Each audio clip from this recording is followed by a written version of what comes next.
My next guest is Danny Miranda. He's on a mission to help 1 million people building better habits. He's also the host of the Danny Miranda podcast. You can find him on Twitter at Hey Danny Miranda. Thanks so much for being here, Danny, for joining Noble Warrior. Thank you for having me. I'm really excited to get into it. One of the things that's really endearing for me is your ability to hold space. And I want to start there because your ability to listen so intently and powerfully, I will have you and your guest say new things that surprise even themselves. And that is an unusual ability, especially at a young age that you are in right now. So if you can delve into more of that, I'll really appreciate it. Yeah, absolutely. Well, I think that comes from a place of listening to myself. I often wasn't curious about the world around me. Often wasn't really a good listener at all for all my life. But I think that changed when I started to meditate and when I started to listen to my own thoughts. And when And was that? that was at age 24, so Mm, approximately 3 years ago, mm, 2.5 maybe. And I started to really listen to myself, and I was like, wow, there's a voice in here that's speaking that's that hasn't been paid attention to for a long time. And I started to listen to that voice, and I listened some more, and I listened to more. And then I was like, wow, I'm really curious about the world around me. What are other people saying? What are their ideas? And then the better that I got at listening to myself, the better I got at listening to the world around me. So for me, it was internal first and then external later on. And it was just a wonderful discovery of, oh wow, I really can listen to people well. And this is coming from somebody who wasn't a good listener, wasn't curious before. So yeah, if I could do it, I feel like anyone can. It feels like to me. yeah. I'm going to push you a little bit on that because I would say when people start to listen to themselves and they tend to be, they treat that voice as real. Their thoughts, their feelings, emotions, their mental images. Oh, then they go into this narcissistic almost Mm, way of thinking about, oh, the world is, my thoughts, my ideas is the world basically. But you yeah. actually went a whole different direction. You got curious about other people in their life. So say a little bit more about that because that's an unusual direction typically when people starting paying attention to what's happening inside their mind. Yeah. What I realized was that I wasn't the voice at all. And that these voices that I was hearing, my own voices, were not representative of me. Maybe they were representative of a given mood that I was in any given day. But when I did a 60-minute meditation session, I would sometimes often notice that my thoughts would contradict each other. So if they were to contradict each other within a 60-minute time frame, then like those thoughts clearly aren't me because it's like, oh wow, I'm really bored. Oh wow, I'm really excited. Well, it's like it to me, it was fascinating because the more that I witnessed my thoughts, the more that I realized I wasn't those thoughts at all, which made me more curious. And so the reason why I didn't feel attached to them is because I saw how contradictory they were. Hmm. Okay, so okay, I'm gonna come back to you about other people, as a listener, space holder, all that stuff later on. This is Yeah. important, so make sure I come back to that. But Okay. since we're talking about meditation, you're also really big on doing radical self experiments. And then one experiment that you did is 60 days, 60 minutes of meditation. So, and that's what you're referring to, right? Yeah. And that continued on past the 60 days, Mm, probably till for another 6 months after that, because I was just so curious about myself. And I stopped doing that when I I kind of felt like I wasn't gaining anything from it anymore. mm, Um, but there was just like habits have periods where they go and they're exciting and then they're not. So I guess I entered into a period where it wasn't as exciting. I wasn't showing up for myself as I wanted to. And so I was like, wow, I need to do this again in the future, but not right now. Now is not the right time for me to do it. But so We can talk about habits, I'm sure. We can geek on that too. Yeah. But I wanted to double click on what you discovered during the meditative process. Yeah. And by the way, what you have done sounds a lot like Vipassana. Have you heard of that before? Have you done it? Yeah. It's the 10-day silent retreat. Mm-hmm. Yeah.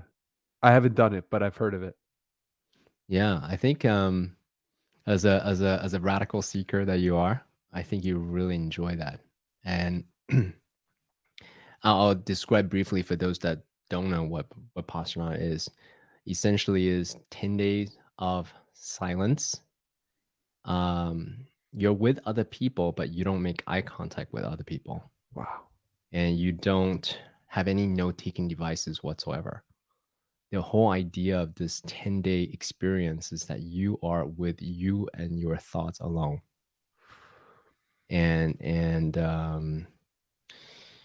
obviously they provide food and you have a sleeping quarter and all those things, but essentially you take on being a monk, monastic lifestyle for 10 days. And I've done many different radical self experiments as well, and this was one of the most difficult things I've ever done, and I've done lots of different things. Yeah. Yeah. I'm really looking forward to trying that out because it's been on my to-do list for quite some time, is Yeah. just explore the mind for that period of time. and and I think you enjoy it because of the intensity of this radical introspection. Yeah. You've done it for 1 hour per day, right? This is, you wake up at sometimes at 4:30 in the morning, depending on how early you want to wake up. Officially, you're supposed to wake up at 5:30 ish, and then you meditate for basically 2 hour at a time, 90 minutes at a time. And if you want, you don't take break. You can continue to meditate throughout, but it's 90-minute cycles from 5:30 all the way to roughly about 6 p.m. at night. And then you just continue to do that for 10 days. Wow. Yeah. Yeah, that's powerful. And Yeah. I did something similar, which was like a 5-day retreat with no speaking to anybody, but I did bring books and I did bring journals and Yep. I brought additional resources that I think in Vipassana are not allowed or are not used. Yeah. No one's going to police you about what to Yeah. do or what not to do. They Right. just advise you not to do it, because the whole idea is this: when you speak to someone, you're expending energy, right? Mm, When you read books, when you're taking out notes, you're now not being with yourself. yep. You're out of the present moment, effectively. So the idea is that you are continuously noticing what's arising from within you: mental images, body sensations, thoughts, emotions. Allow yourself to watch the coming and going, the impermanence of these things. So, Wow. How often have you done it? oh, I've done one time. I haven't Oh, returned really? since. Yeah, Wow. it was the most challenging thing I've done. Uh, and I'm also of this. My spiritual practice is more along the line of plant medicine, Mm, right? So that's the style that I like more. I like things intense, but not drawn out for 10 days. gotcha. That's my personal preference. So that's why I haven't returned. Haven't had the 10-day block yet. Have you considered adding the psychedelic to the Vipassana? I remember Tim Ferriss talking about it, and he did that to intensify the experience. Right, but that's fucking with the program. You see what I mean? Totally, totally. Because the idea is you do it pure, Right. without any kind of catalyst. Actually, right, that's a huge part of it. There's no catalyst of any sort. You just allow yourself to be all natural, be with your thoughts, rather than trying to mess with and trying to amp up some emotions or thoughts even more. So Yeah. technically, you're not supposed to do Well, we'll send the letter to Tim after this and explain to him what he's doing wrong. No, I mean, Tim is Tim. I actually met him at Burning Man. He camped at our Burning Man camp. And it was a beautiful experience watching him as a regular human, not just the persona Tim Ferriss, but as a regular human. Yeah, and I'm sure when you get to that level of stardom, the persona and even when you do something like a podcast in any respect, it's like the persona versus the actual human, and it's like the best people at it can authentically express themselves as they are, and there's a closed gap between the persona and the real person who you would encounter on the street. And it's why we feel like we know Joe Rogan or we feel like we know Tim Ferriss without actually meeting him because it feels as if that's the real guy. And we have the sense for when people are putting on a front. And so, yeah, it's something I'm cognizant of as somebody who does podcasts. It's like, is this really what I would say if I was talking to this person at this moment? Or is this something that I want people to see me as a particular way? So I'm going to change subconsciously parts of my being to present that to the world. Yeah, I really appreciate that level of self-awareness. Is am I authentically expressing who I really am to another human, Danny Miranda, CK Lin, whoever, or am I trying to project, perform to the audience like, hey, look at me. I'm so awesome. I'm so smart. I'm so brilliant. I'm so wise. Yeah. A performative component to it. And obviously, it's all there is a performative component to it, but I do my best, to just focus on who I'm speaking to as a human rather than trying to like, hey, we are all performing here. Kind of Yeah. that's the way I think about it. My brother listens to, I think, every podcast that I do. And Amazing. I know, What a I feel brother. I know, he's the best, That's and I feel awesome. really blessed.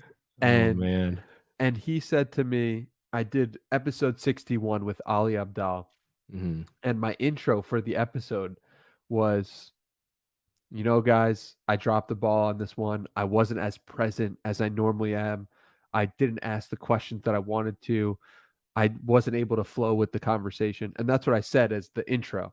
And my brother said, "Oh my God, I've never heard a podcast where the person admitted like their own fault or like explained their own fault before it started." And I thought, wow, like that Did he meant a lot like to me. it? Did he kind of like, you shouldn't have done that, or Well, I how did rem how did he receive your public admission? he appreciated it. He was like, Mm, "Wow, this is really authentic. This is awesome."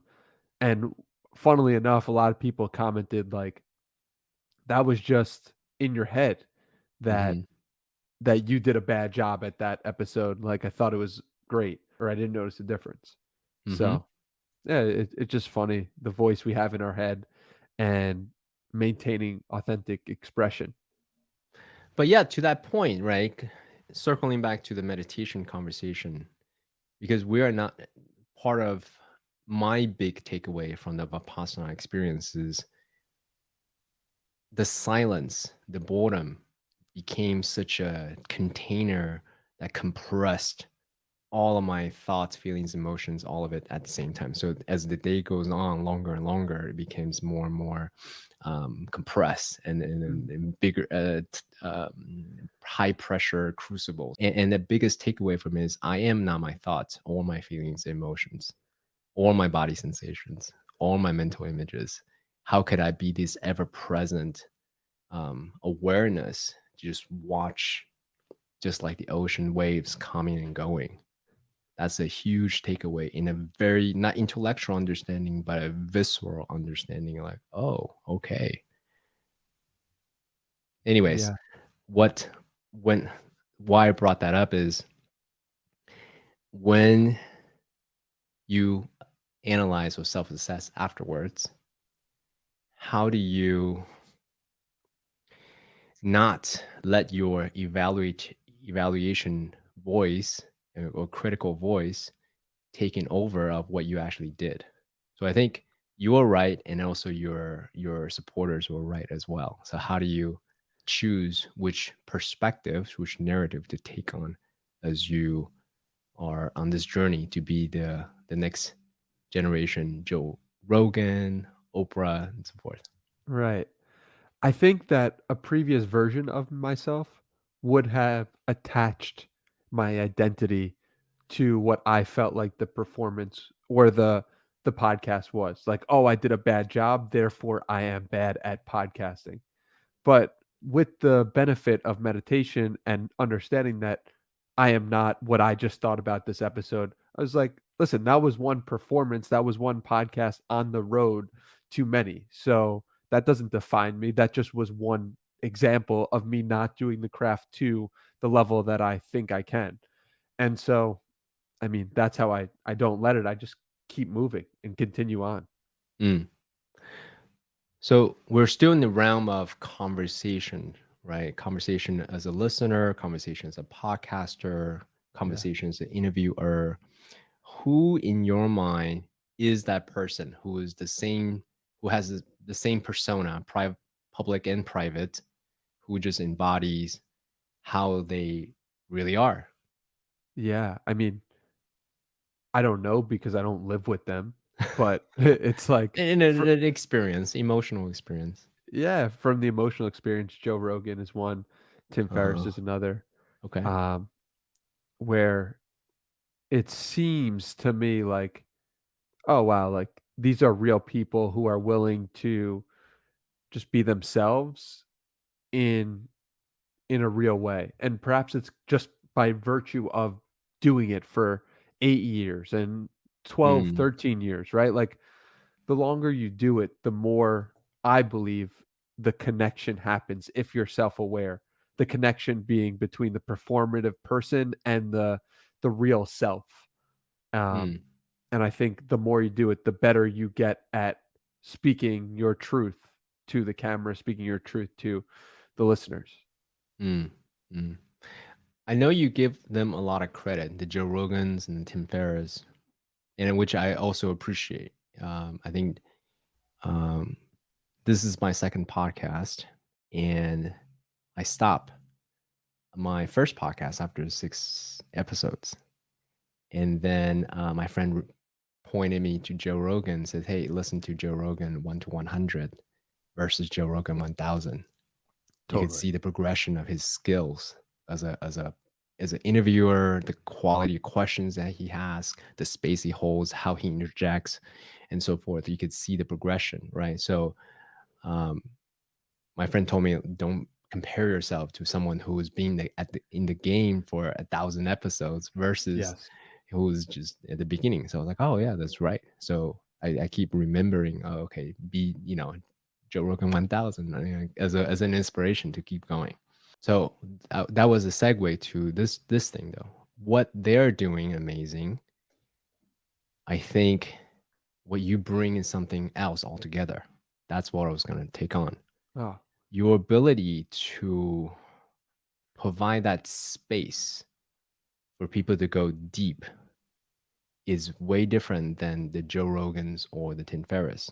My perspective, not the truth, of course, because the guest who goes on their show say lots of content, and they're really good at delving into different aspects of the content of their guest, their expertise, their life experiences, and so forth.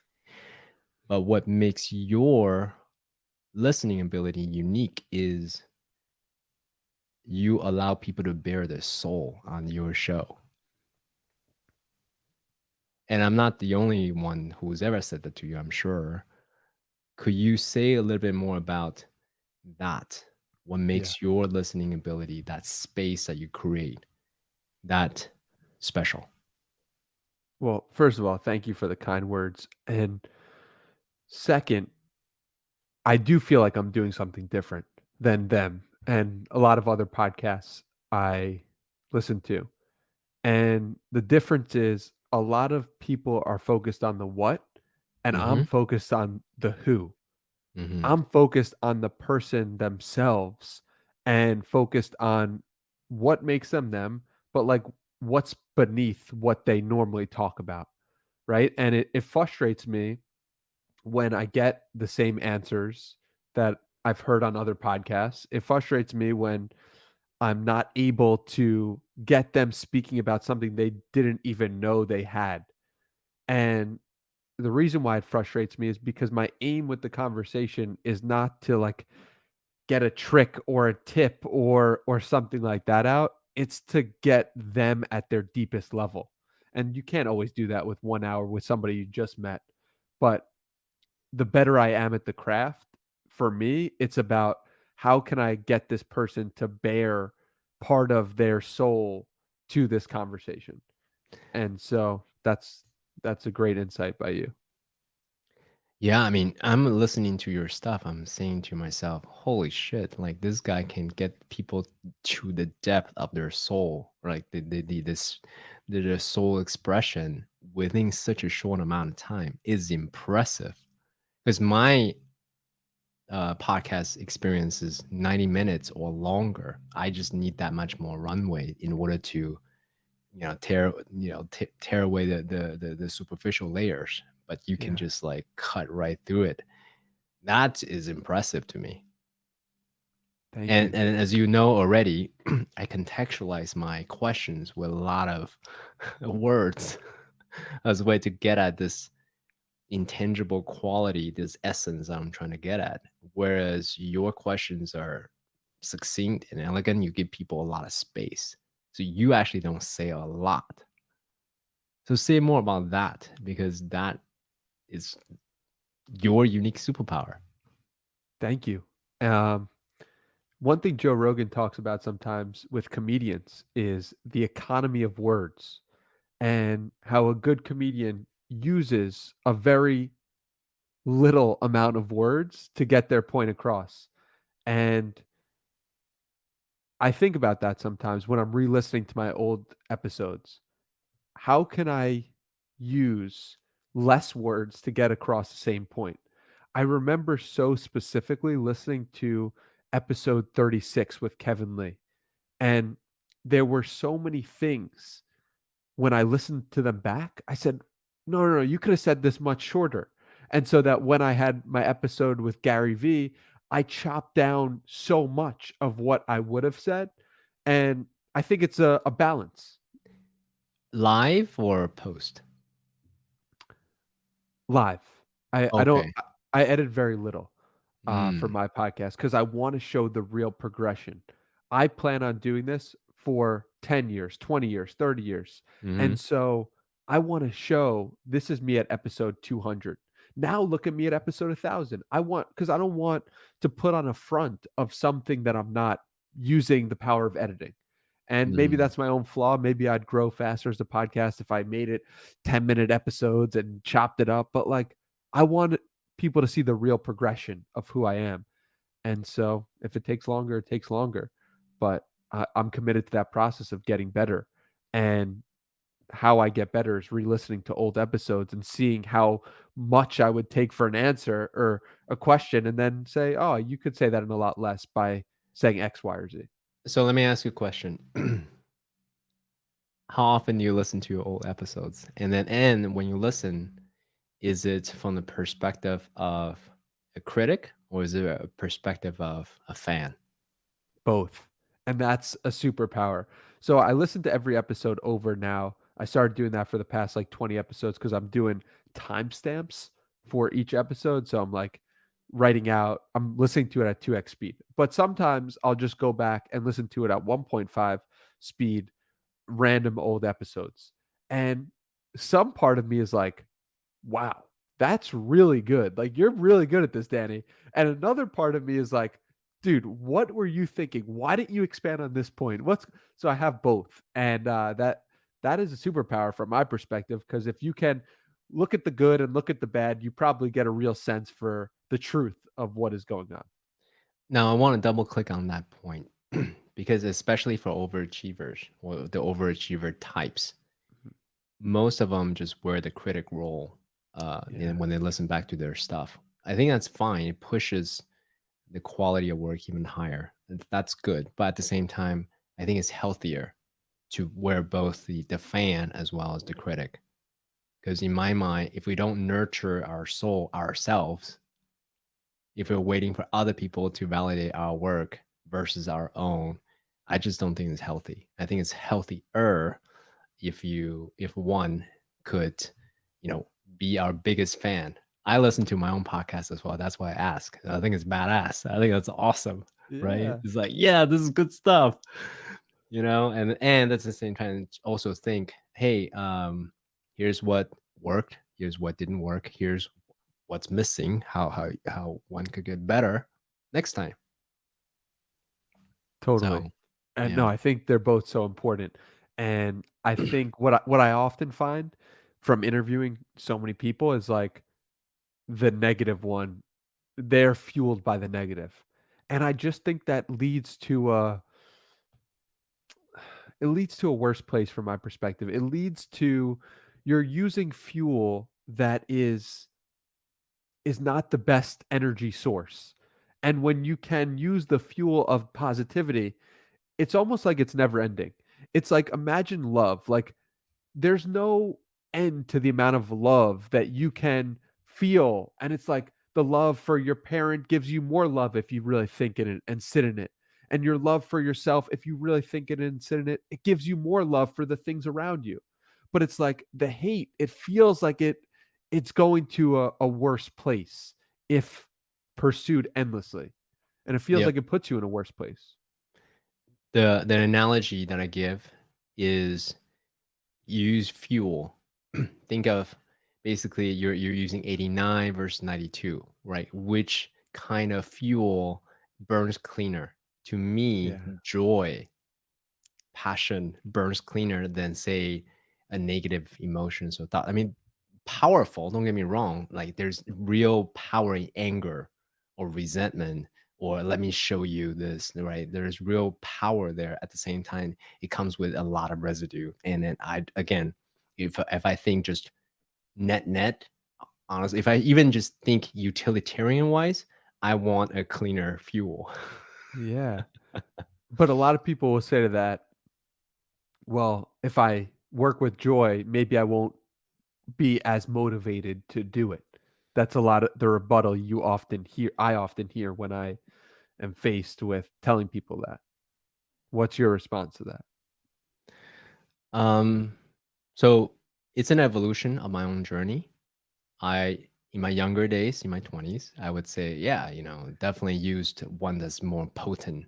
And then, but throughout my own journey, my own development as a human, joy just burns more cleanly. And also, it leads to more serendipity. And people want to be around the energy of joy and passion, and aliveness versus someone who's like, let me show you. Yeah. So true. So true. And uh, the rebuttal to that, just playing devil's advocate because I'm on your side, the rebuttal to that is no one wanted to be around Michael Jordan. No one wanted to be around Steve Jobs, but look what they did for society. That's the rebuttal that I'll often hear. yeah, yeah. But for me, the life, let's see, how do I say this? I don't know if you heard this quote by I think his last name is, I'm the captain of my soul, I'm the master of my fate. So if that's the case, what kind of life do I want to engineer? What kind of life do I want to create? Do I want to be the Michael Jordans or the Steve Jobs of the world who, yes, achieve a lot, but doesn't have the great vibe of togetherness around Mm. him? That's not my choice. I like to be in, show others of what's possible, living a life of joy and purpose, and hence why this podcast, right? Yeah, no, I think that's beautiful. And I think that's the appropriate response because at the end of the day, you need to live with the energy that you put out. And that's why a lot of people who are are negative or based in fear, a lot of people get upset at those people. But I feel sorry for them because they have to live with the jealousy or the envy and I want them to feel whole. I want them to feel how I'm feeling, which is like happy and excited about life and joyous and looking in the good in others. And when I see somebody who has a quick reaction and flips somebody off or just is putting out that negativity, my first reaction is truly, man, I feel sorry for you. I want you to feel better. I want you to feel more whole. Um, and so, yeah, you have to live with the energy you put out, I think is a really important point to the whole thing. Mm, thanks for sharing your perspective.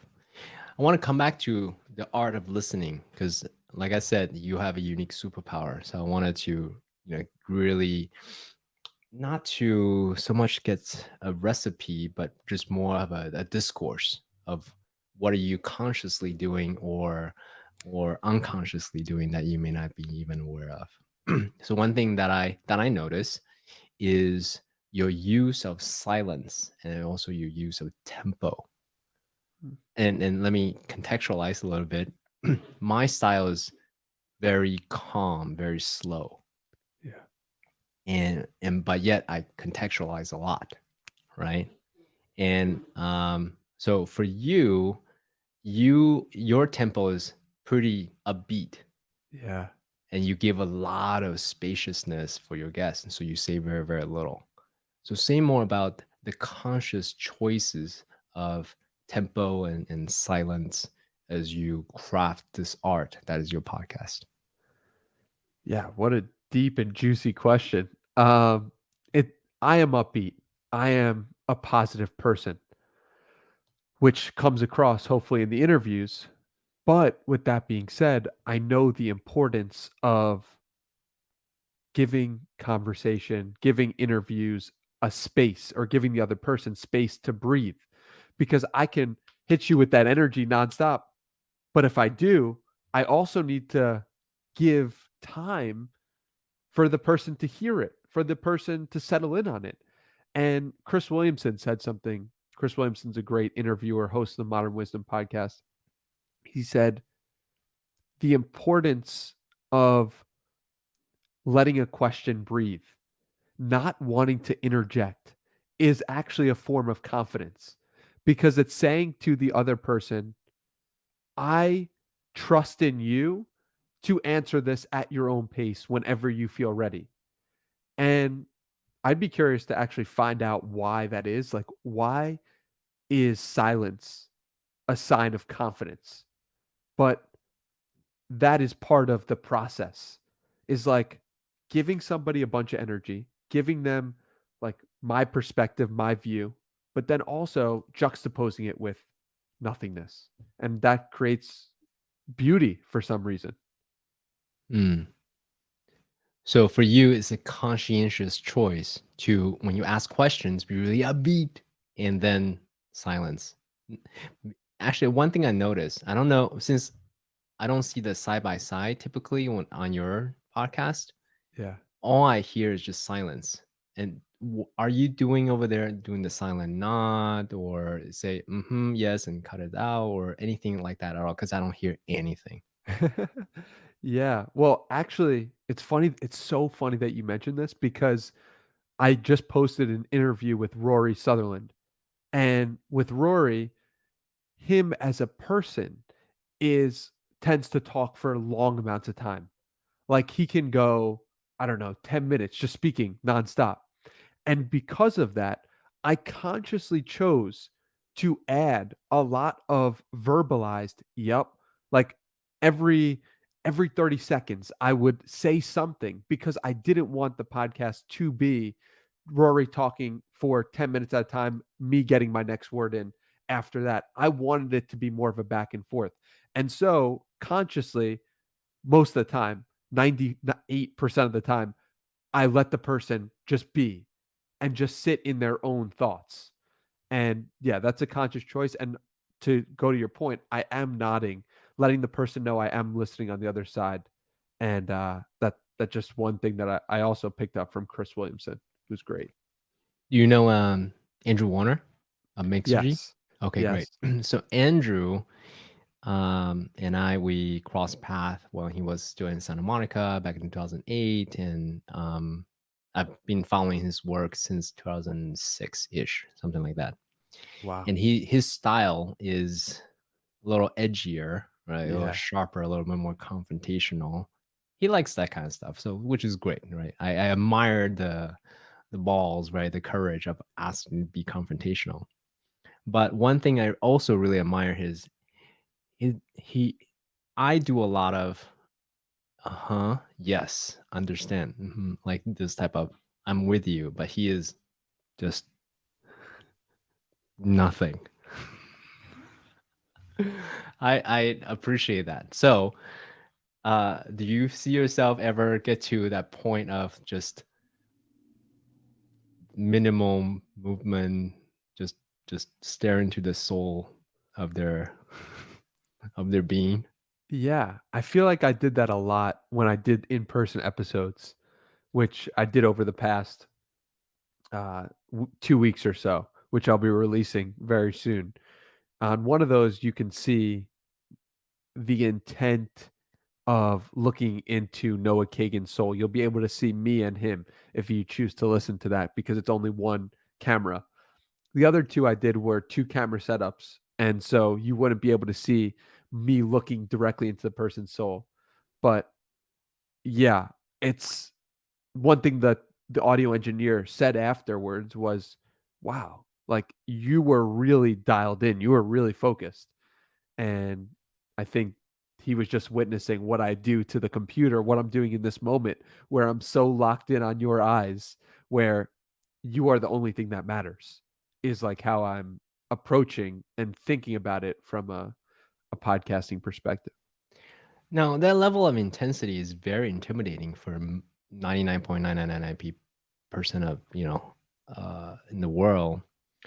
How do you So you may have answered this question already, but I'm going to ask this again, right? How do you juxtapose so it's not all heavy, all serious, all super intense, stare into your soul type of experience? So it's also jovial and fun, and because Yeah. Joe Rogan doesn't do that so much, right? Joe Rogan is very jovial and fun. He's a comedian. He knows how to lighten things up very quickly. So can you say a little bit more about what do you do to juxtapose the intensity of your stares and Yeah, listening?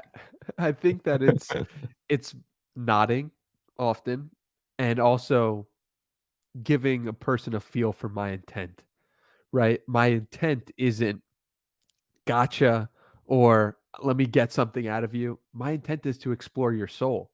And my intent is to and usually the person gets it within the first question. And it's why I think people open up to me so heavily is because they realize subconsciously or consciously that I went deep into their archive to ask a first question that is something that they don't even remember about themselves often and a memory that they haven't thought about often.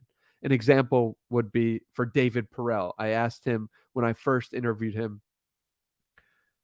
let me let me learn about your high school golf team and Alec and Xander and how they operated on the golf team. And I know your junior year was bad, but I know your senior year you turned it all around. Take me through that. And his reaction was just like, how did this kid know that about me? Noah Kagan asked me, were you in my text messages? I thought that was a private thing.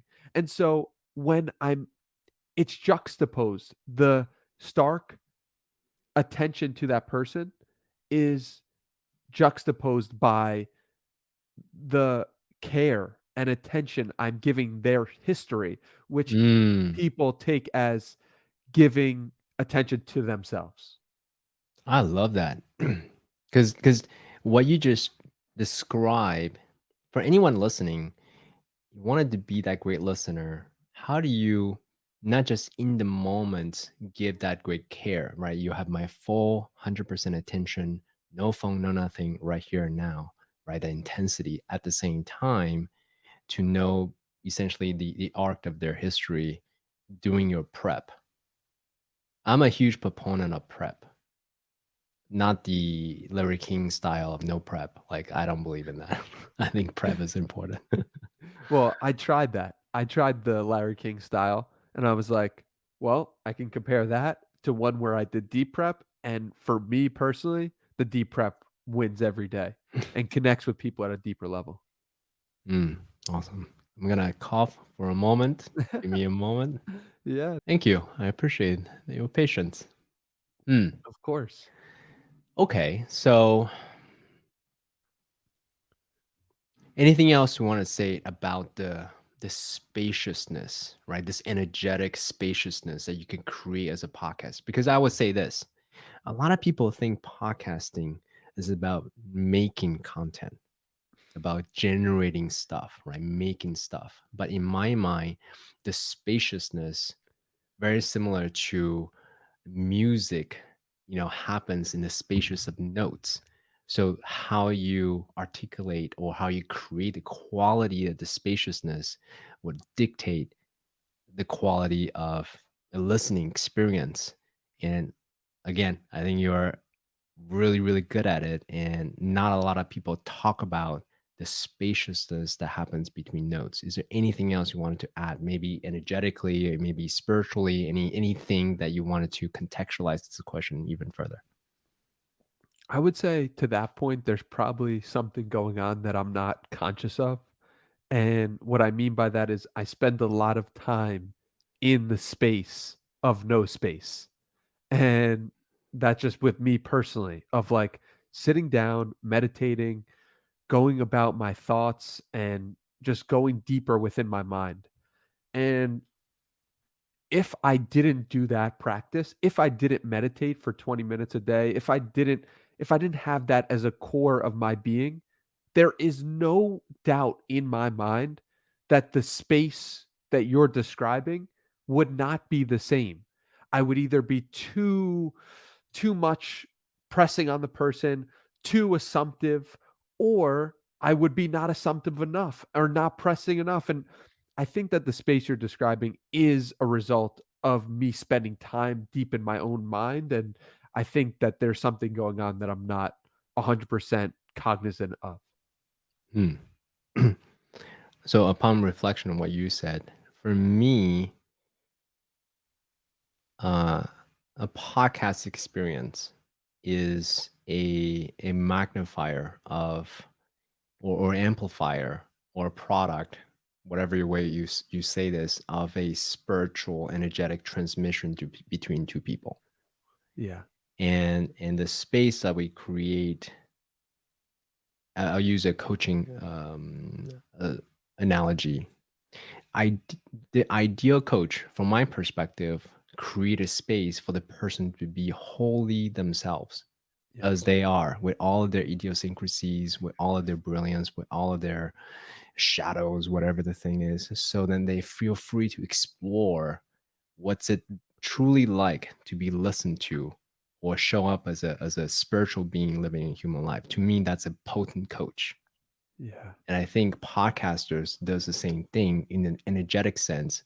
How can we create that space by our curiosity, intensity, and then passion, and to draw out, to inspire the person unique expression that they may not have ever had the chance to do that. Yeah. I think that it comes from a place of, yo, whatever occurs, whatever happens, happens. And that is whatever happens is what is supposed to have happened in that moment, and being okay with that. If you cough in the middle of me speaking, that's completely cool. If you have to take a call, if you have to, being okay with what is and not fighting reality is such an important part of the process. And to understand that people are, whatever they do, and that's okay. And to let it be, and to just be okay with what is, and not try to fight it, is 1000% um, a reason why my podcast has touched people at the level you're talking about. It's because it's okay if you did something wrong, or you did something right, or you, in the conversation, you had to get up or whatever. It's all good. It's all good. And that mindset and that belief has really helped me create beautiful conversations for people, because I just let people be who they really are. Mm. And do you think that that's the mark of a great interviewer from your perspective? Because you mentioned Oprah, Joe Rogan, Tim Yeah. Ferriss. I don't know. I don't know because I think Joe Rogan does because it's 3 hours and it's just like this is who the person really is, and he says like the first hour is to get them open enough so that by the second hour you could really understand who they are. So maybe, but I haven't heard them talk about that topic specifically. So well, I mean, we're all, I don't know them personally, Yeah, right? So I'm projecting here, I'm totally. speculating, so I don't know. Um, but I only mentioned those names because you mentioned those names. You said you want to be this generation's Oprah and and Joe Rogan, and then you mentioned Tim Ferriss. So, I look up to, um, well, Joe Rogan, Tim Ferriss, but more. Let's see. I'm becoming a new fan of you. So Thank you. yeah, yeah, you're on that list. The Charlie Rose, the Howard Sterns, right? How can you, use very intentionally different mechanics, different techniques for people to say things that they surprise them in themselves. Yeah. I think for me how I do that is deep research. Mm, And so I don't I think I got that part from Tim Ferriss, and maybe I get a different part from Joe Rogan of, like, just letting people be who they are, and I think this is the thing about interviewing and writing and a lot of other creative pursuits, I'm sure, is, like, you just steal from your heroes, and you create a version of your heroes that is works, and it takes time for that to occur. It's like I can't remember which author hand copied another author that he loved. Word, I think it was like The Great Gatsby. He hand copied it word for word just so he could hear or feel what it felt like to write an incredible novel. And mm, it's like what you do is you just copy your heroes until you become your own hero. And mm. that's really what I'm doing with interviewing. Is like you need to study the greats if you want to become one and take Okay, what's great. Yeah, go okay. for it. So on that note, um, so how we met is through our dear friend Esprit, right? She had a whole podcast cohort. She was teaching them some mechanics and some content around the tools, the techniques, the frameworks, and all those things. And while I agree with you, yes, copy form until you transmute them or turn them into your own style. But at the same time, I think the caveat that a lot of teachers don't say is, but if all you do is copying, then you're not really internalizing the lessons per se, right? Which Totally. I don't think that's what you were saying. No, not at all. I'm not suggesting that you try to be Joe Rogan or try to be Tim Hmm. Ferriss. Hmm. What I am saying is that if you see something that they do, something that they say, a way they say something, see how that feels for yourself. One thing that I do is Hmm. I keep a list of great questions for Hmm. interviewing, which I'd be happy to share with you. Yeah. Um, and it's probably now like 30 questions, and I started it, I don't know, maybe like 3 months ago, 6 months ago. Just whenever someone says a good question, I hear it in a podcast, I hear somebody do something spectacular or get an answer out of somebody, I just write it down. And I hope that by virtue of writing it down and reviewing it every week or so, one of those questions might pop up in an interview you listen to, and you might say, "Wow, where did he get that question from?" Well, I stole it from this person or that person, and that's kind of what I mean. It's like take the good parts. Well, okay. So since you dropped that gem, what's one example of such a question? Yeah, so let me pull it up because I Okay, sure. I'll give you It's not a many memory test. yeah, I'll give you many examples of Okay. great questions for podcasting slash interviewing.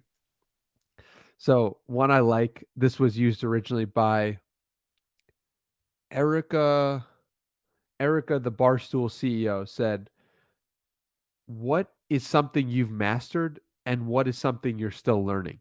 And I thought that Mhm. was such a great way to. The reason why I like that question was because one, she asked it to Gary Vaynerchuk, and Gary said, wow, that's a great question. And he stopped. And I was like, huh, okay, that's interesting. Let me copy that. And the reason why I like it is because, in one sense, like you did before, you said, what's a positive thing about yourself and what's a negative thing, basically, when you're saying, like, are you a critic or a fan? When you can make and understand and show people like you're a fan of yourself and you're a critic, there's something nice about that. It contextualizes people in a way that is hard to do. So, what is something you've mastered? What is something you're still learning? That's one I like. Another is what is the best possible future invention or discovery for humankind? This is more of a content question. So, that's noting that from Stephen Dubner. Another Mm. from Stephen Dubner is what are things you do to keep yourself happy and moving forward every day? That's more of a personal Mm. question focused on, and so everyone's going to have different answers to that. But the I get so excited about questions because questions are and impact our reality in a major way. And Say more if about you that. What do you mean? if you if you ask a different question, you get a different answer and you get a different perspective on the world. If I ask you, "Hey, how was your day?" That's a different question than what was the most exciting thing that happened in the past 24 hours? That's going to elicit a different response, a different emotion, and a different feeling to the conversation. Well, I was really excited about this. This happened. My brother just called me and it was great. We talked for 20 minutes. But if I say to you, how was your day? You might not say, well, my brother just called me for 20 minutes and it was, so you could get the same response, but in a totally different way because you just chose to frame it differently. And that's what doing 250 episodes in the last 2 years has really taught me is the way you frame reality impacts other people's perspectives of reality and then impacts your perspective. And if you do this to yourself, you frame a different reality for yourself. And it's just based on the questions you ask. So if you want to get better at living life, a more full, a rich existence, start asking better questions and you will. Yeah. Yeah. The quality of your life depends hugely on the quality of the question that you ask. Shout Uh, out Tony Robbins. yes. Yes. Did he originate this? I believe so. I Okay. believe he was Okay. the creator of that quote, Okay. or maybe he Okay. wasn't, Okay. but I've Okay. heard him say it I mean, it's before. one of those truisms that, like, yeah, it makes a lot of sense, right? Because Totally. questions, I think, okay, so as an expert of using questions, to me, questions are irresistible. You cannot resist the question. Like, We there's just no way.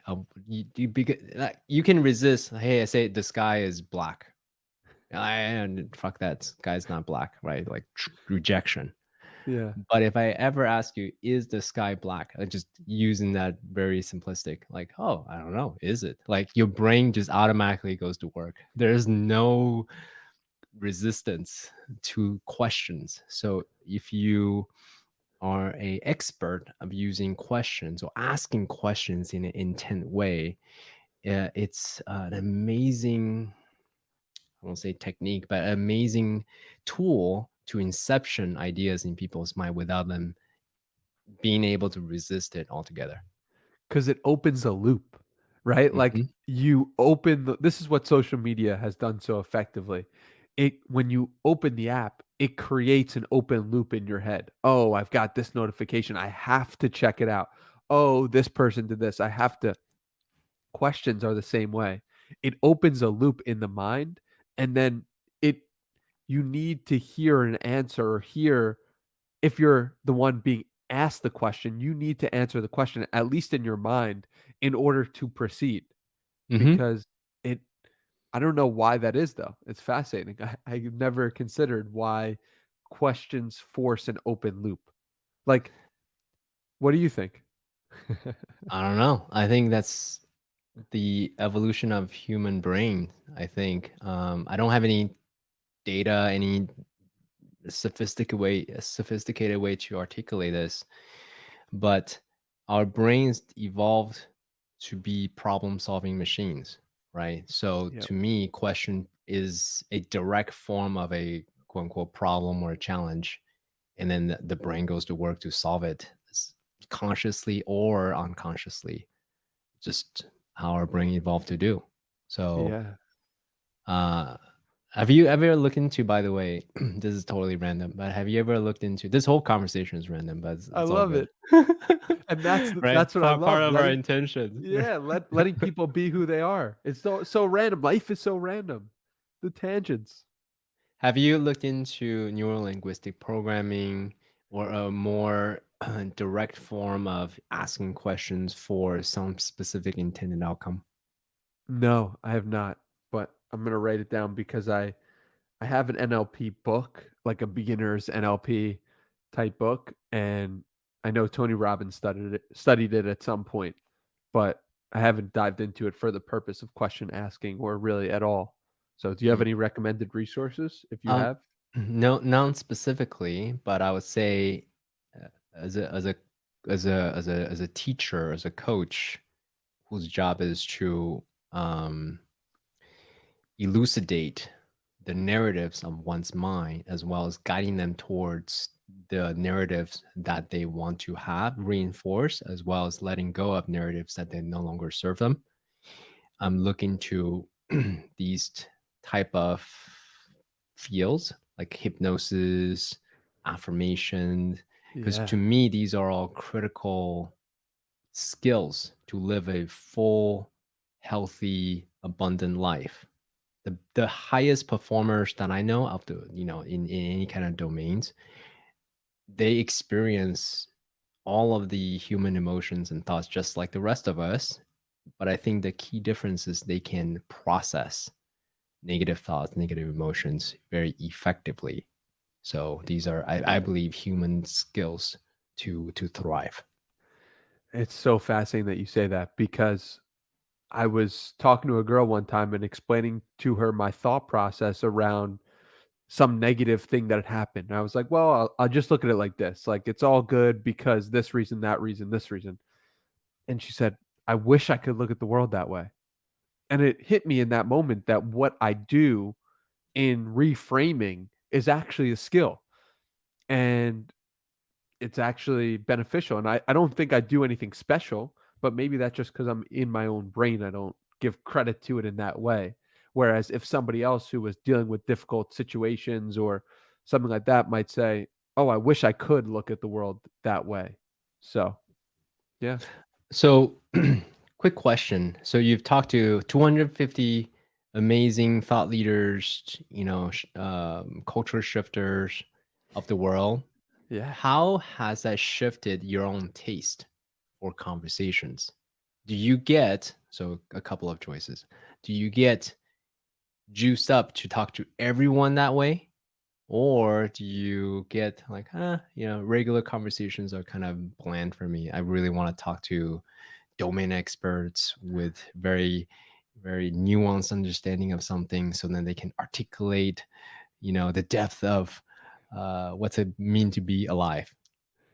So it's a great question. And I recently heard my friend Dickie Bush say something interesting, I think on Creative Elements, which is a great podcast. And that was the second time that he had been on. And he said basically the host, Jay Klaus, asked him, what sometimes I have these friends who have blown up, creators who have blown up. And when I spoke to them, the first time and became friends with them, they had 1,000 followers. And then, the next time I spoke to them, they had 100,000 followers. Like, should I be scared to talk to them? Should I feel weird about reaching out to them? Something along those lines is what he asked. And Dickie said to him, I've grown from 22,000 followers to 200,000 in the past 2 years. Does that mean that I became 100 times smarter, 100 times wiser, 100 times more effective as a person? Of course not. But sometimes we perceive that to be the case when we look at these quote unquote experts or thought leaders or people who have made it, quote unquote. We think of them as above us in some respect. And it just couldn't be further from the truth. They are just further along on their path and have built an audience. And so, to answer your question, which I think is a really good one, is like, do I get more excited for certain people than others? Yeah, I think I do, but I'm excited to talk to people in general. And I'm as excited to talk to you as I was to talk to Gary V. Truly. Like, and the reason for that is because people excite me and conversations excite me at such a deep level. You can probably hear it in my voice. It's like other people's perspectives and ideas can shift the way you look at the world. And because of that, like, it's so incredible. We get to transfer the knowledge we've had in our life from my mind to yours and yours to mine. And together we can create something together that's beautiful. And so it doesn't matter that somebody has more followers or more expertise or more knowledge. I'm just excited to talk to people. Yeah. Thanks for sharing that. um, I think that, I mean, in some ways, it's hard to fathom because you're 26. And again, not to trivialize what's it like to be 26, but when I was 26, I didn't have the level of maturity the way that you were thinking about this. Um, to me, all I'm trying to say is impressive, right? It's awesome. I love that, and that yeah, I think it's, and this is one thing that I'll say to the younger CKs of the world, or because I'm fully qualified, right? I'm talking to the younger CKs, that if you wonder whether or not you should say something anyway, because everyone has different energetic vibrations, right? What's gonna resonate with Danny is not gonna resonate with CK necessarily. So if you want to say something, the younger CKs or those that resonate with you will resonate with you, and those that won't. Anything you want to say about that? Yeah. So, from your perspective, what happened was you were afraid to say things. That's what Mm-hmm. I'm getting. Why? Yeah, Why I is want. that? Why were you afraid to say things? Yeah, for sure. At the core of it is I want to make sure it's right before I say it. Ah, I see. Right, I can give you rationalization of, yes, my scientific background is about facts. What about your research? So there's the macro environment training me to think that way too. But as I get more mature over time and I realize, hey, one, every person on this planet have level of insecurities. I don't care who you are, right? Even if you're a Nobel laureate, you know, there's that. But also, what is the level of confidence that you want to say? What's your truth? Like, at what point do you feel confident to speak your truth? I think at the end that's when it comes down to. What do you think helped you increase the level of confidence you had in your own thoughts about whether or not they were right so that you could speak? Um, Man, this is a deep question, so I'm trying to give you a thoughtful answer.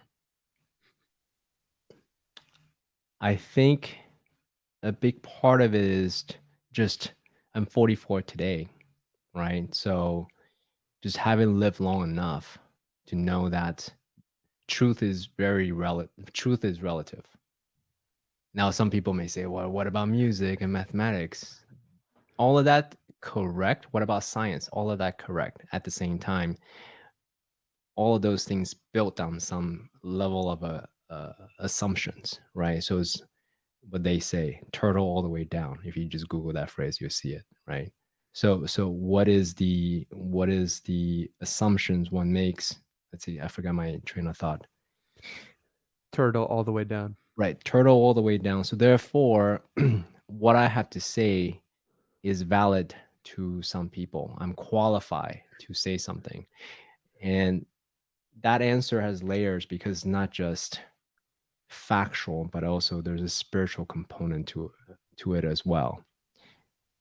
Um, I actually learned this from one of my podcast guests, Jeff Spencer. He said he is the cornerman of former of Lance Armstrong, Bono. Tiger Woods, so is a high level of high performance coach for these people. And he said a sentence to me that left an impression. He said, "There's only one of you ever existing in all of eternity, ever." That's good. Right? The unique combination of DNA, background, circumstances, parents, education system, life challenges. There's only one of you ever would exist in all of eternity. So therefore, what are you waiting for to share your unique perspective? So that's a huge pivotal moment when I heard that, when I actually internalized that sentence. It's almost as if we get nervous or sharing for sharing our truths, but my question to that is always like, what's the alternative? And what are you scared of happening? When I started to get in touch with myself and be more conscious of what I was doing on a day-to-day basis and seeing how I had grown, I felt comfortable sharing my truth because I figured and said to myself, like, this is what I believe now. This may not be what I always believe, and that's okay. There are tweets I go back and look at 2018. I'm like, I wouldn't have said that today. I wouldn't have said that in that particular way today. But I'm so grateful for my younger self for having the courage just 4 years ago to share the truth of the world in that moment, because it's something to look back on, it's something to reflect on, and it's something to show growth. If I didn't tweet in 2018, I would have grown, but today I wouldn't have been able to witness that growth. And when we speak and we record it and we publish it, which is something a lot of people are scared to do, you are staking a flag of saying, this is what I believe in this moment. But at the same token, you're giving your future self reference and checkpoint to see, have I grown? Have I changed? Would I still agree with this? Would I not? And I think that's a beautiful thing. And I hopefully will be able to do that until the day I die. Just give myself little checkpoints throughout the internet and throughout time and through recordings and publishings of like, this is where I was at this moment. And how beautiful. Now, you attributed that level of confidence to your parents. You want to say more about that, just real quick? Yeah, absolutely. I mean, my parents are incredible people in the sense of they always let me be who I am, and they didn't judge me for going down a particular path. For example, I started a blog when I was 13 years old, a time management blog.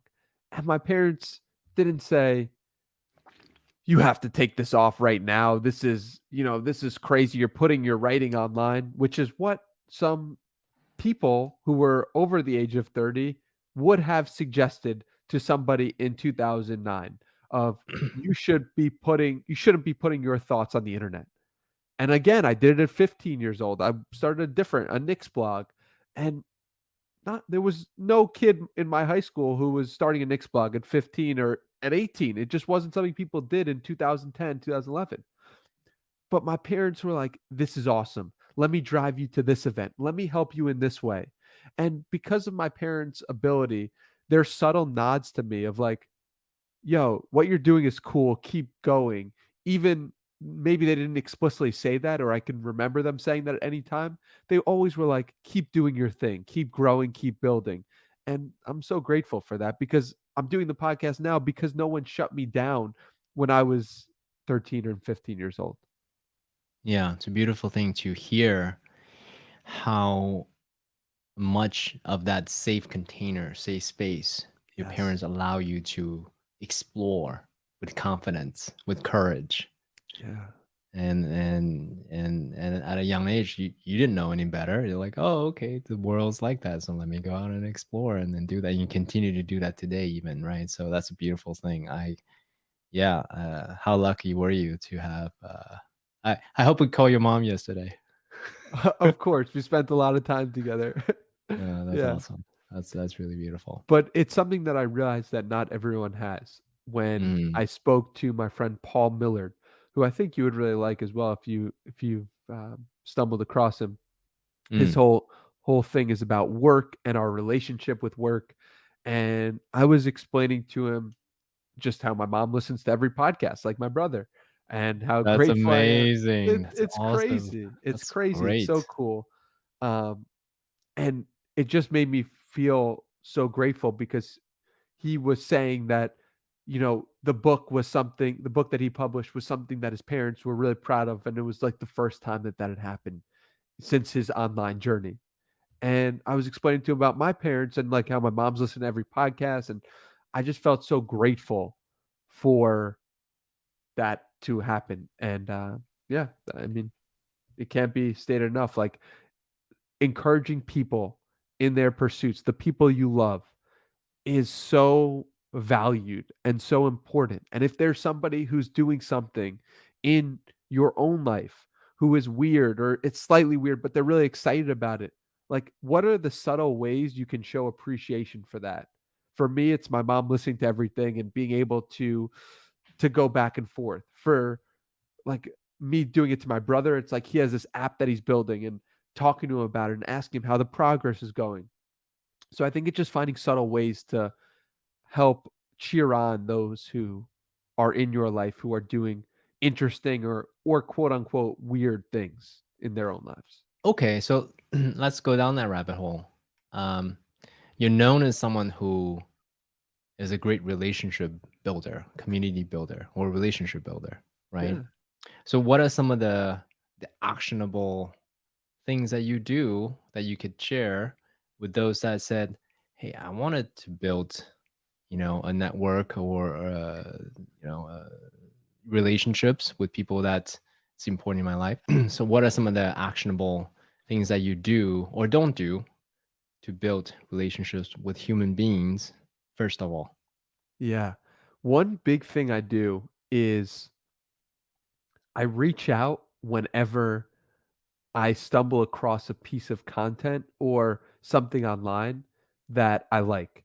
So you were talking about relationships in the sense of like podcast and network of people who trust me. It's like there are subtle ways to literally just show love, right? When I research podcasts, I go through maybe 5 or 10 different episodes that the guest has been on. And I go through them and I try to figure it out, like who are they? What, as part of my prep. And every once in a while, I'll find a podcast that blows me away where I'm like, this interviewer is incredible. I love how they did this. This is amazing. And then I do a little thing after that, which is the most important part. I send a screenshot of the podcast that I've listened to it, and I send it to the host, and I say, "I really appreciate what you did here. It was incredible how you were able to take this conversation to this place. You do amazing work." Mm, Radio Raheem was just on Joe Rogan's podcast, and for the last hour and a half, he delivered an incredible interview of Joe Rogan where I was like, yo, this guy is killing it. The questions he's asking, it made me so excited. The way he was able to navigate. And so what did I do? I sent him a little message. Yo, the interview you did with Joe Rogan when he was interviewing you was incredible. Like, thank you so much. I don't know if he'll ever see it. I don't know if he'll ever respond. It doesn't even matter. The point is just sending more love out in the universe, and not just for Radio Raheem and people who already have a bunch of love coming their way, but like for an unknown podcaster who has like 100 downloads an episode or whatever. Like, just a I try to give love to wherever I can with no care about whether someone's going to see it, whether it's stupid. I'm not afraid to use my voice to give mm, people love. And I think that's a really important part about building and maintaining relationships in general. mm. Acknowledgement is your currency of love, huh? Exactly. And what do you do when you do deep research and you go into someone's past? What you're really doing is you're acknowledging them and you're giving a wink to them. And that is the currency of love, is like just acknowledging somebody's past. Because so often we don't ask how you're doing. We just go to the next meeting. We don't really spend time to love on somebody, to really think about them, to look at the world through their perspective. And that's what I attempt to do by making people feel seen. I love that. One of my personal practice is taking on acknowledging someone whenever I see someone doing something good in the world. Just, I call people up and I say, hey, I heard you did something great in this Zoom meeting or this podcast or whatever thing that I see them do. Just they're trying, they're showing up, and they're creating, they're contributing to the world.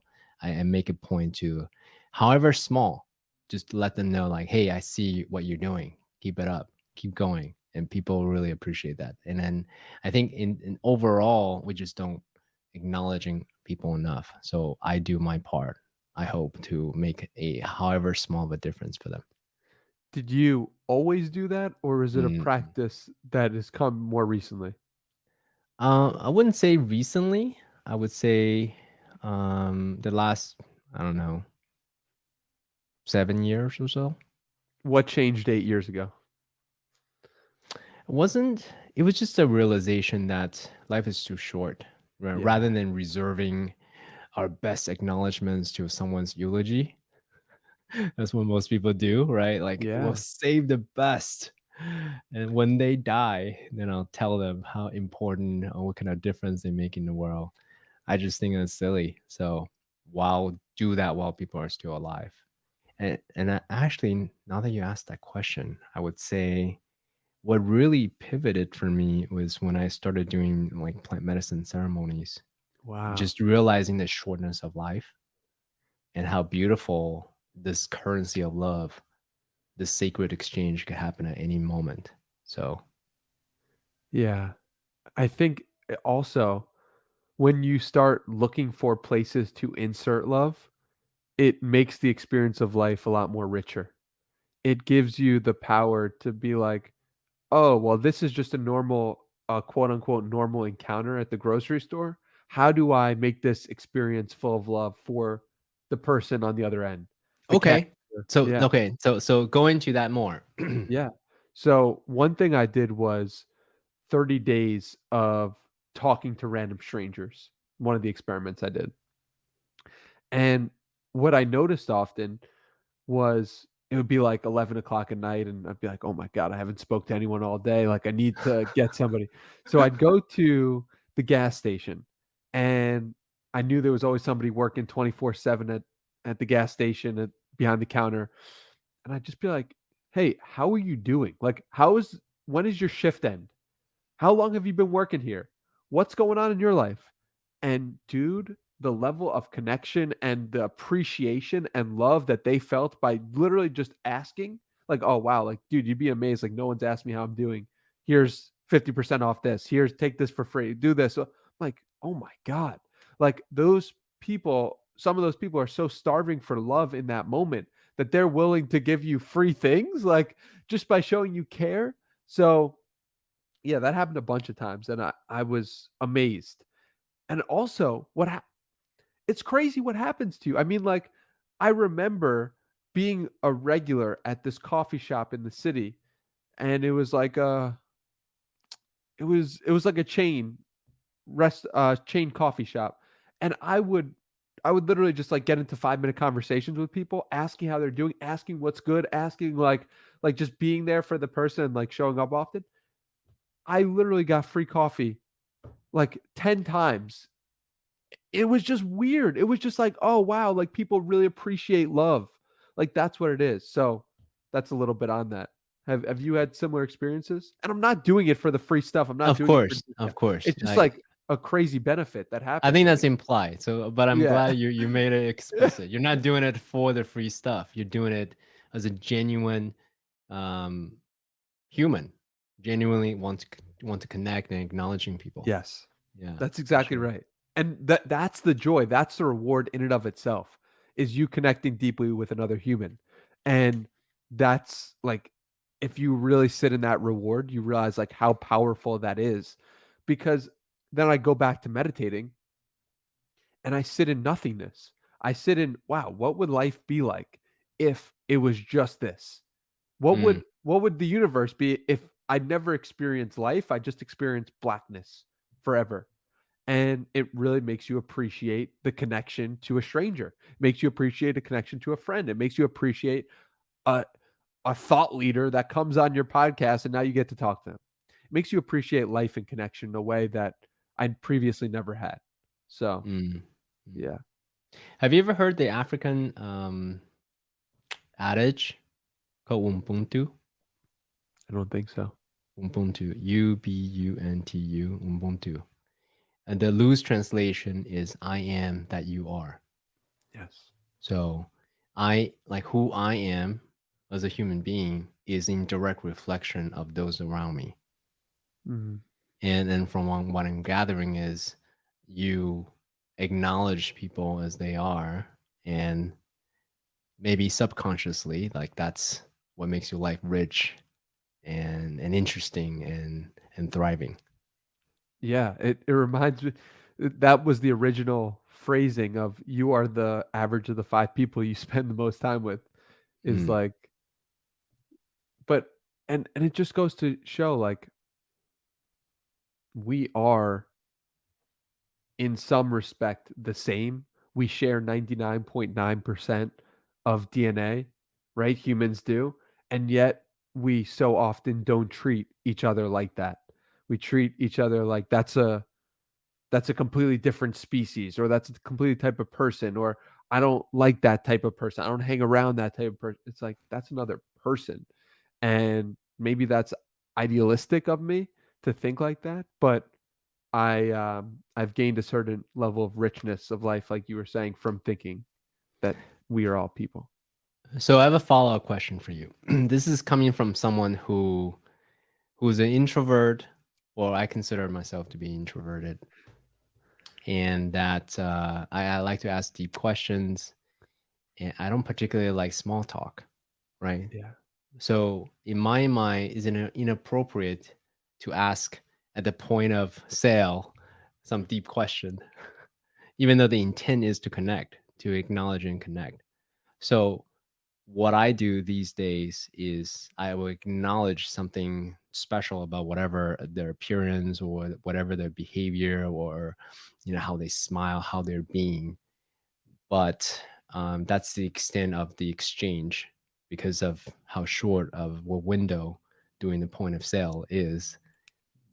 I'm curious to know, tactically speaking, how do you, maintain appropriateness and connect and allow for the miraculous to happen during those brief micro actions or micro interactions to get together. If I pray for you, what should I pray for? Is a Mm, question that Mike Posner, when Mike Posner was walking across America, he had the same trouble. He said, I don't want to do small talk. I don't want, like, I really want to get deep with somebody. I want to know their soul. What are they about? What's important to them? And somebody gave him the advice, oh, if you want to get deeper with someone, just ask. If I pray for you, what should I pray for? And he found that to be a powerful question. He found that to be something that he used often. And the answers that he got and the level of deepness he was able to go with people just by asking that question, it was remarkable to hear some of the stories he shared. So, yeah, I would suggest that one. I love that. And what's one response that you receive that surprised you? Like, wow, this store clerk or barista, had the depth of soul that I never thought was there. Like anything like that that surprised you pleasantly. Nothing comes to mind off the top of my head, and I admittedly haven't used that question often, but this conversation will be a reminder to get that question back in my repertoire of Mm, interacting with people. mm, mm, mm. Um,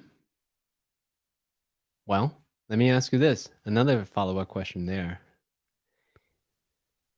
One thing that I do a lot is I like to be very refined or specific about the word that I use, right? But at the same time, so a lot of people appreciate it. At the same time, a lot of people will also say like, "Man, that's such a SAT word, such a big word." Use words that's more accessible to sixth graders. Come on. So how do you calibrate the precision of the words that you use at the same time also has reach as well? That's a deep one. Take your time. On that point, David Perel gave a survey to 10 of his closest friends. And in the survey, he had a couple of different questions, many different questions, but two of them were, what's one thing you hate about me, or one thing that I should change about me? Mm, And another was like, what's your favorite part about me? mm, And one person said, you seem to ask a lot of questions. And I hate the way you ask the questions, and it's really annoying, and it's nonstop. Like sometimes you have to respect people's space. mm, Another person said to what they love about him is like, you ask so many questions. I love the way you ask questions. And so my reply to you is, some people are going to like you for who you are, and some people are going to dislike you for the very same thing. But mhm, can you be content with you for how you like to express, even though some people don't like X or Y about you? mm, Because the bigger you get, the more you scale your platform, if you so choose, and it happens to you, the more people are going to be hating and loving you for the very same thing. mhm. So It's that's what very I would. confusing, huh? Isn't it? Yeah, it's confusing. It's confusing only if you're confused with yourself. Mm, It, it's not confusing if you know yourself. I understand that some people are going to be turned off by my energy and my joy and my excitement and some people aren't going to like that. And those aren't my mm, people. Those aren't mm, me. I'm not going to change who I am because those people don't like that bit of me. And so I think it's just about knowing yourself. But to answer your question about like using words and using big words, but also maintaining reach, I think you should do you. That's my perspective, at least. Is like, if you mm, want big words and it makes you feel powerful, and you enjoy it, doesn't make you feel powerful, it doesn't matter. Like, that's your natural inclination to speak. And so be you, and be content with being you, because I think it's a pretty cool person. mm. Thank you for that. Dr. Seuss, um, one of the best philosophers and teachers of the world, right? He said something along the line of, "Those who matter won't care. Those who care won't matter." So, absolutely. Thanks for being, reminding all of us just to be us, right? Um, well, what would you like to take this conversation next?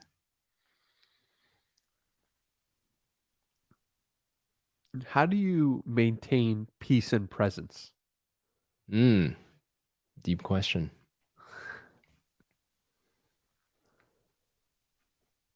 How do you maintain peace and presence? Let me double click on peace and presence. What when you say that, can you define that further? Contextualize that a bit? Yeah. Peace and presence means to me that you're comfortable with whatever happens, Mm, and you're able to maintain some level of stability when the tides shift.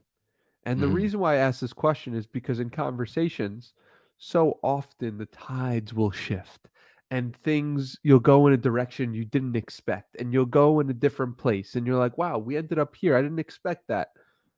The ability to maintain peace and presence, to me, is one of the most important attributes of an interviewer, one of the most important attributes of a person. Because inevitably in life, things change and things are unexpected, and 9/11 happens and COVID happens and things happen that you don't expect. But can you maintain peace and presence even amongst the chaos, and even when times are good, and even all of it? So that's why I asked the question and my thought yeah. process. Let me see if I can answer that. And I'll do a tie back to the beginning of this conversation. We started off at talking about Vipassana, right? The 10-day meditation retreat. Started talking about meditation. To me, that's a internal process. One may say violent. My experience of it was a violent process, right? From being the crucible of my own mind for 10 days with no outlet, right? So it was very jarring. But I get to temper my steel, right, in that crucible to really find out the truth of who I am. And the state, as they say in Vipassana, is equanimity. Of being okay with what is and allowing the waves to wash over me, the thoughts, the feelings, emotions, whatever, the body sensations. And that is a place of being at peace with what is. Because the mind, we experience the external world through the mind. Right. So if we can actually be at peace with what's going on as is, to accept whatever occurs within the mind as they are without being pulled into it or trying to stay away from them. And that to me is the great ingredients of being at peace.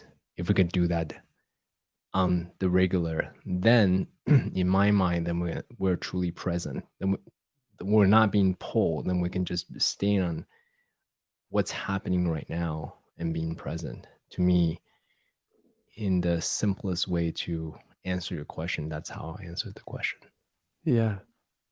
So to sum it up, we should go and do a Vipassana retreat. Well, I mean, there's no should. Yeah. Just, hey, if people are called to do it, if Right. whatever we say is like, oh, that sounds really interesting, Yes. great, go give it a shot, right?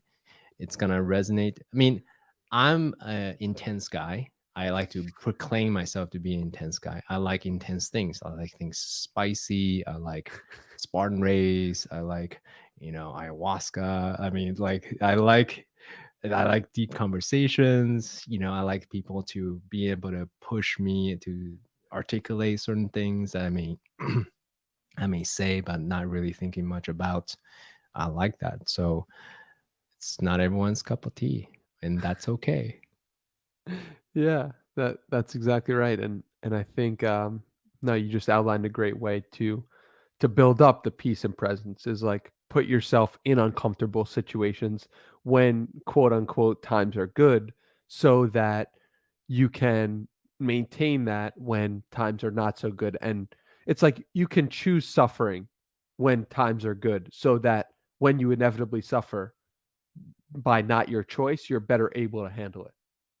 That's right. I'm a huge fan of this whole idea of hormesis, right? How do we introduce discomfort based on our own choosing, such that we can fine tune that muscle of grit and resilience, and actively choosing joy when giving chocolate and vanilla, right?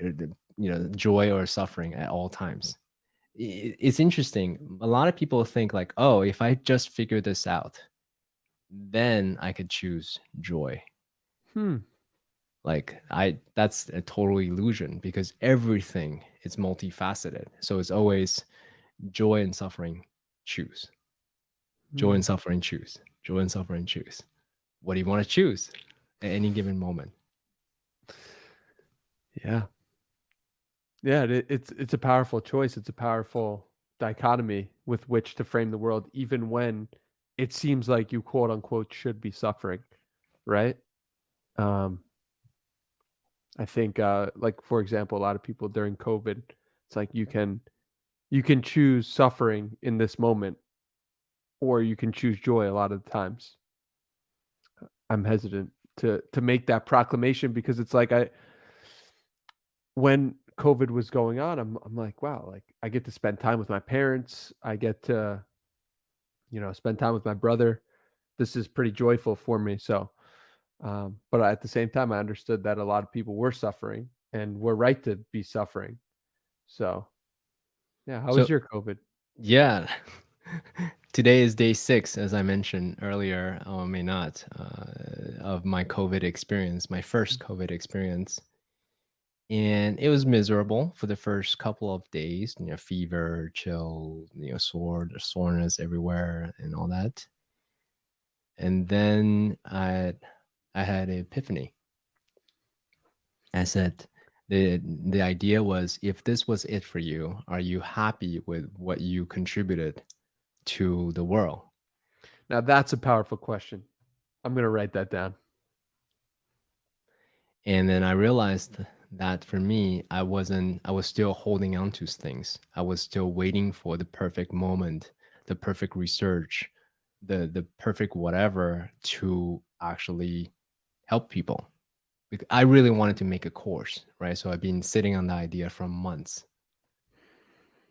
And then giving that idea, then I said to myself, you know what? I'm gonna use this as an opportunity to finish my course. So day 4 and 5, I just finished my course. Wow. Yeah. And not to the point, it's for whoever is listening to this, the point isn't to show, oh, CK, how amazing you are.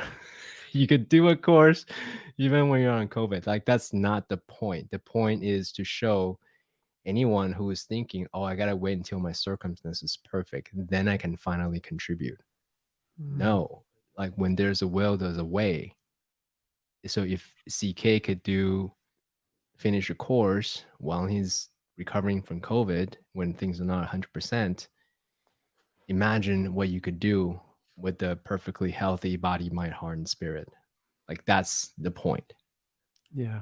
So you're a huge proponent of creating a life that you love, using the life force, the gifts and talent that you have, and you actively do a lot of different experiments. You meet a lot of amazing people. You use your podcast as a megaphone to inspire others, right? 1 million people to build better habits. So what's one thing you'll say to someone who aspire to live similar lifestyle like us? What's one thing you would say to them to do? One thing is follow joy or follow excitement. Where do you find the most joy? Where do you find excitement in your own day to day? A lot of times I was following what other people were liking because I thought it would be cool to be like that person. And so I spent a lot of time in my youth following this person and trying to be this person because that was cool or that I remember like a specific time, a specific point in my life when I watched House of Cards and I was like, wow, it'd be really cool to be a politician. And so I thought about like being a politician for 6 months at a time. And it might have even coincided with the time that I applied to college because I ended up being a political science major. And I think maybe part of that is watching House of Cards right then. And so my point is that my life got better when I started following my own joy, my own curiosity, my own excitement for, wow, I'm really enjoying talking to people on the phone. Maybe I should record these. Oh, wow, I'm really enjoying interviewing. Maybe I should keep interviewing. And so all the good things that have happened to me in life have happened because I've followed joy, followed curiosity, followed excitement. And it's led me down to a path where I'm really content with what I'm doing every day. But it's only because I had the courage to follow that joy. Mm. Danny, I just want to take a moment to acknowledge you for how you show up in this conversation. Authentic. We went wherever, directions that probably you never thought about. And hopefully that has fulfilled our overall outcome of, creating new and exciting perspectives from the both of us. So thank you so much for being that sacred space for people to be as they are, and that, to create a life that they love. So thanks for being here on Noble Warrior with us. Well, thank you for having me. It's been an absolute pleasure. And I'm really grateful for your deep questions and your insight. And, your ability to maintain peace and presence throughout this conversation. So, yeah, Oh, taking a lot of notes here, and, I'm really grateful for you as an interviewer and a person.